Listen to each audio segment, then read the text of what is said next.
Hello everyone, and welcome back to another video. This is going to be a market review, and we're going to be discussing Dow Jones, the S&P 500, NASDAQ, dollar, and Bitcoin. Okay guys, so what you're looking at now is the Dow Jones daily chart, and specifically how Dow came down and met our IPTA sell side objectives beautifully. On the right side here, you can see this is what I sent out to our premium group inside of Discord and how we were kind of suspecting a top to be in on Dow, at least until we met some of these objectives. So at the time of this was April 7th, right? Today is April 20th. And we saw this beautiful delivery as we fell off a cliff, essentially, down to this 60-day look-back target at 37,676, okay? You can see at the time of writing this message, the 20-day IPTA look-back target had been purged right here at 38,909, but then we expanded beautifully to the 40-day look-back target and the 60-day. So after we got this 20-day IPTA look-back target, look at above there. We've already delivered to the inversion, more specifically, consequent encroachment, that middle line of the inversion. So we've had buy side delivery, sell side delivery, with a stop run at the highs, a market structure shift. We've seen the signature of this BPR, I have labeled here, this green box, being left open, and then we see expansion. Above these current candles, after the 20-day look back was purged, was there anything else to deliver to in terms of an inefficiency just looking at the daily chart? No. So we should expect continued delivery to our next objective. What's our next objective? The 40-day look back target. Okay, what's the signature that sent us there?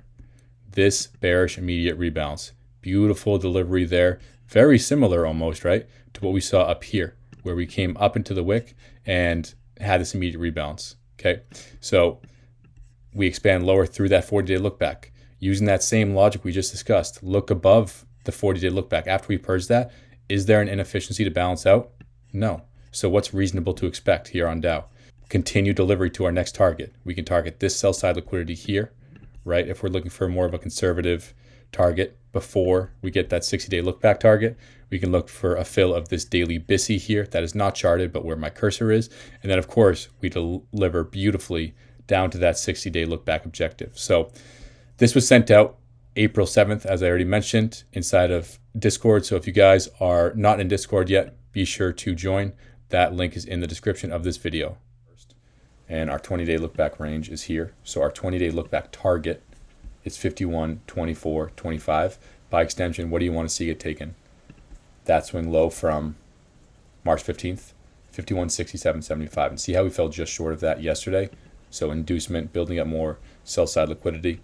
Okay, and then again, we have 40-day look back, more sell sided target.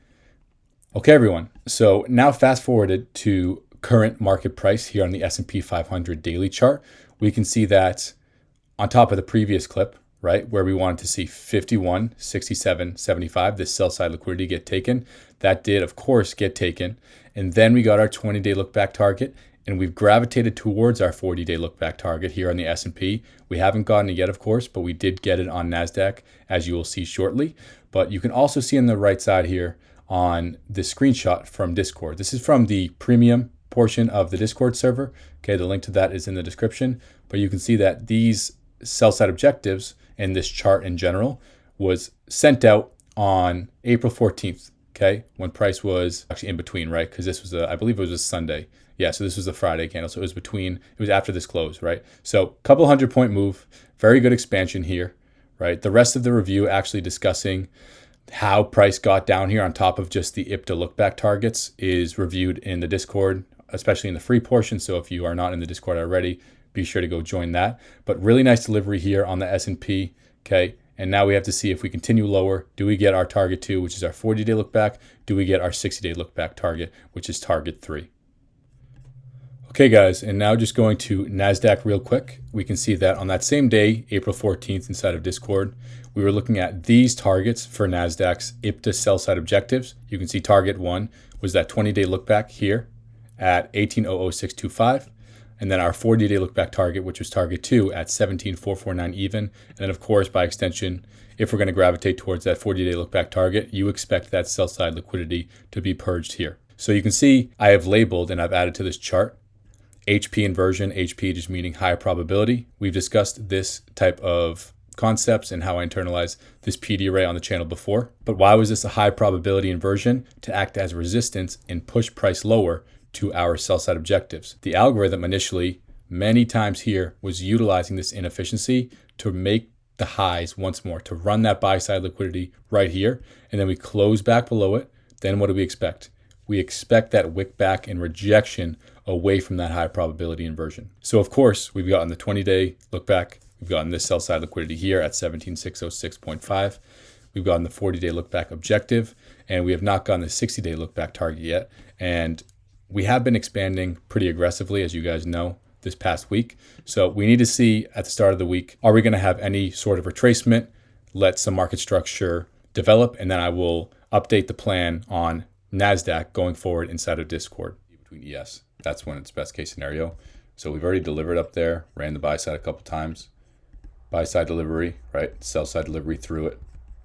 Again, this BISI initially right here was utilized to send us up to that key reference point and run these buy stops once more. Now we've closed below it. That's your CISD, right? So this should be a high probability inversion. Excuse me. On a closing basis, you don't want to see us close above that, because if we are to go get these daily equal lows now, again at 67.71 right there, bottom right, there should be no reason for us to close above. So here you want to be aware of this actually before I move on. CE, this red line of the inversion, and then also this bearish order block. This bearish order block that is right at constant encroachment of this inversion. Okay. So if they do run the buy side right here, maybe something like this on Bitcoin. So maybe something like this. Okay. So you don't really want to see a close back above this hourly inversion right here. So see how we close below this here on the hourly chart. Again, we're back up to that hourly. What am I about to label this red here, this red SIBI? What am I about to label that? Breakaway, right? This stuff is just beautiful. See how after we closed below, we just referred to the inversion real quick, and we didn't care per se. The algorithm didn't care about that SIBI because it's already had buy side delivery, sell side delivery. And then if we're looking for that signature of weakness, since we're bearish, where it's failing to reach, or if it does reach consequent encroachment of this hourly inversion, you don't want to see it close above there and really wick above there that much at all, right? If it goes above there, you want to see it really roll over and displace away back down to sell side, okay? By extension, it doesn't care about this. Just beautiful delivery. Now we get what? This immediate rebalance where we came up into this wick and coming down towards what? People think this is double bottom, strong support down here, right? This most recent low validated that strong support idea, but we're seeing all of these bearish signatures. We're seeing what we deleted, that hourly inversion rejection, the high probability order block at consequent encroachment. We're seeing all of that, so we're not getting fooled, right? We know price is showing you with the signatures, right? Those algorithmic footprints. It wants to go lower. Beautiful, beautiful delivery. Okay, guys, so now we're going to kind of just do a quick review based on the last two clips you saw, reviewing Bitcoin and how we got to our target with those daily equal lows at 60,771.14. So I'm not going to go through it completely because, of course, you guys just saw those clips from earlier on in the week, but we had our initial inversion that we wanted to see rejection from April 16th, where we had that 3 drives pattern, 1, 2, 3, into 25% of that daily bearish breaker. So we're seeing that algorithmic footprint up here, and that's where the turning point originated from. So after we touch that bearish key reference point in a premium, what happens? We run and close below, displace below and close below this discount inefficiency, this BISI, right? And then this one here. And recall, why was this high probability inversion to push price lower? Because the algorithm initially dropped into it, utilized that PD array to send price higher to that key reference point. Then once we displace lower and close below, because the bodies tell the story, of course, that's your change in the state of delivery. And we should not close back above this inversion in its totality, But when we have our high probability inversion, we really shouldn't see a close or spend too much time above consequent encroachment of the high probability inversion. And then, of course, as we mentioned, why was this bearish order block high probability as well? Because it's nested and overlapping with consequent encroachment, this red line, of our high probability inversion. So recall from the first clip, right? We had these relative equal highs here at 63,900, we'll call it that. And we run those, right? Trapping longs, but we know that we're just running into high probability inefficiency that's going to act as resistance, which is this inversion coupled with the bearish order block. And look at that reaction right there. Beautiful delivery and rejection off of consequent encroachment. And of course, you can see that we did reject off the bearish order block once, twice, 3, 4 times. But I really want to emphasize the fact and show this rejection off of consequent encroachment. And this is what you're going to see when you identify correctly your high probability inversions. But even look at in relation to the inversion, but the order block. Before we tapped CE of the inversion, we tested this bearish order block once, twice, 3 times. And the 4th time, we run that high one last time into CE. But every time we're working that level, we're closing below, right? The bodies tell a story. That is your footprint right there. That's another footprint. That's another footprint over and over and over again. Okay. And then once we see this signature occur, after we displace away from it, do we want to see price go back up there to purge a bearish signature again? No, we expect it to start rolling over. So any discount PD array, in this case, we have this 1 hour inversion, right? That you saw from the second clip from April 17th. Any discount PD array, if we retrace into it, we want to see it act as resistance, as an inversion. And what happens here? We displace away from our premium key reference point like we expected, close below, and then we whip back up into it. Do we reject away from it? Yes. Do we reach consequent encroachment? No. So zooming in now, why did we expect this to be a breakaway gap? Because when we have an inversion and we have our target clear as day down here, right? Buy side delivery, sell side delivery, we don't want to see delivery back above CE of that inversion. So by extension, any inefficiencies that are above that level, this inversion, should remain open until the objective is complete. Okay. We have our bearish immediate rebalance. What is the rule of thumb for bearish immediate rebalance? On the candle that comes up and wicks into it, forming that 3 candle bearish immediate rebalance pattern, we expect expansion to the downside on that candle itself or the 2 candles that follow. Do we get that here? Come up into it. These next 2 candles, on the second one, we displace aggressively and reach that target.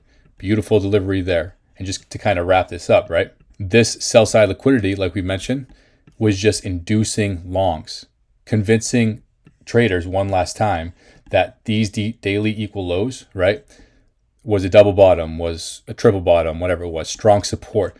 But we know that we're just running buy side liquidity into high probability inversion. So all we're really waiting for is to see these algorithmic signatures. And then we should expect our displacement and speed to our target. Right. So if we close below this order block that's right at equilibrium of the range, I think we'll probably gravitate down here to 105.839 on dollar. Again, hourly busy, but the 4-hour dealing range looks clean. Okay, so now we are looking at how dollar met this target down here at 105.839, that sell side liquidity pool. So we're looking at the hourly time frame right now, like we were in the previous clip before that you just saw from April 16th. And I want to focus on this hourly refined dealing range. So this sell side liquidity at 105.839 down here that I have, that's your refined hourly dealing range low, right? Because we displaced to buy side from here. We swept these lows right here that you see on this chart on the left side. Okay, so this is our refined dealing range low, and we're going to talk about why that's important and how we kind of internalize this order flow. Okay, so as we displace lower, right, this is our dealing range high as we come back down into the range. So using that refined hourly dealing range low to refined hourly dealing range high, this is our equilibrium point right here at 106.178. If you look at equilibrium and below, right, so a discount of that hourly dealing range, there's no real inefficiencies in a discount. So if this hourly dealing range was to support price, we should not have got below what? This equilibrium order block, right? Because it's right at equilibrium, of course, but it's the first thing the algorithm is going to refer to in a discount. Okay. So kind of gauging that and tying it in with the 4-hour dealing range, right? If I zoom out here, okay. Once we see, and actually let me go back to the hourly. Once we see displacement and a closure below that order block, we're trusting that price is coming down to our sell side liquidity target and discount by extension, right? Using multiple time frame analysis, discount of the 4-hour dealing range, the larger dealing range. So this here, this low to this high, this purple box above there, that's our hourly dealing range. Right now we're on the 4-hour chart, so obviously the structure looks different, right? But if we're trying to gauge whether price is going to come down to the 4-hour dealing range, equilibrium fair value gap, right? We need to use the hourly PD arrays, discount PD arrays, and look at how the bodies are respecting and or disrespecting those levels. As we start to see the hourly discount or bullish PD arrays fail, right, closures below them, then it increases the likelihood of us coming down to the higher time frame dealing range discount because we're using a larger dealing range, right? On top of that, this being a sell-side liquidity pool falling just short of an inefficiency, we know that dollar's trend as of recent has been what? Bullish delivery. So we're looking at this equilibrium fair value gap on the 4-hour. We're not panicking and saying, okay, dollar's just going to dump, right? We're just saying, okay, dollar needs to retrace a bit more outside of the realm of that hourly dealing range to the 4-hour dealing range discount. And look at where we bounced here, right? We're hitting equilibrium. Let's make this a little thicker. Equilibrium of our larger 4-hour dealing range after sweeping this liquidity, and look at the signatures we're getting. We're failing to reach, let's see if we got consequent encroachment of our equilibrium fair value gap. Okay, it looks like we might have gotten it. Let's see, let's measure it. 105.735. We fell just short of it. So we're failing to get to consequent encroachment, right? By extension of that, we're failing to get to the low of this equilibrium fair value gap. And by extension of that as well, we're leaving this fair value gap that's in a deeper discount as a breakaway gap, okay? And to kind of wrap it all together, look at the bodies respect equilibrium on the 2 times we try to tap into it, okay? Beautiful delivery here. And then we go back up, going back to the hourly chart. We go back up to purge the buy side liquidity. If you look at the top of the chart, 106.277 from the 10 o'clock hourly candle on April 17th. Okay, that's also exactly the low of this inefficiency. So if we are to reverse, where's price going to go? First, before purging this hourly dealing range high, it's going to go to internal range liquidity. And we know that it's higher probability if it's in close proximity, or in this case, exactly also the low of an inefficiency. So beautiful delivery here on dollar.